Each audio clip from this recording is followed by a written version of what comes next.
Hi, we're here today to show you how to maintain and monitor your nest boxes.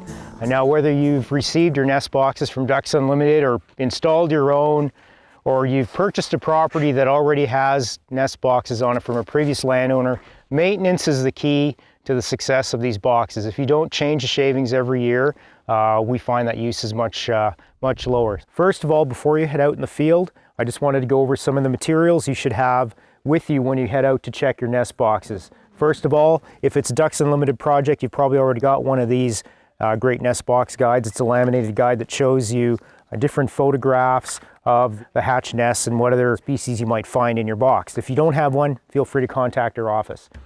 Another important tool is to have a notebook so you can record how many boxes were successful and what has used the boxes, which will help you keep an annual record of your boxes. Also, some tools you're going to need: some screwdrivers to help you scrape the material out of the bottom of the box, or maybe pry the nail so that you can open the door. If it's frozen, it's a little crowbar to help you scrape the material out of the bottom of the box as well, if that works better for you. Another essential tool would be a claw hammer so that you can yank the nail out of the door and open it up and then tap in a new one. Maybe some extra nails in case you lose one in the snow or one is bent or rusted, you can replace them. A little bag to carry everything in, and some extra hardware. So maintenance and monitoring basically involves the removal of old shavings, inspecting what's used the box, replacing them with new shavings, and then inspecting the boxes for any structural damage. We've developed this hinge mechanism where you just slide this loop pin out like this. You want to kind of stand this way, get out of the way, and lower the whole system down, just like so.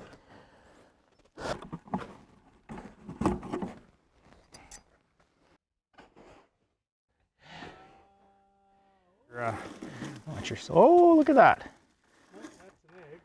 You know, the egg skins are down in there, and this is how you tell how many ducklings were hatched out of the box. Each one of these represents one duckling. When they hatch, they pull out the membranes from the inside of the eggshell.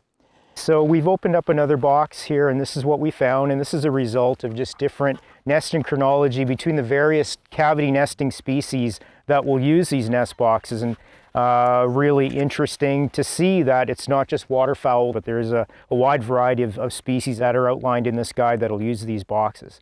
So obviously the layer closest to the bottom is the first attempt at a nest, and we've got 9 hooded merganser eggs here, and you can see that these are matching up pretty well with what's in the guide here. They're rounder, they're whiter than a wood duck egg. They obviously didn't hatch, so we don't know what happened to the hen.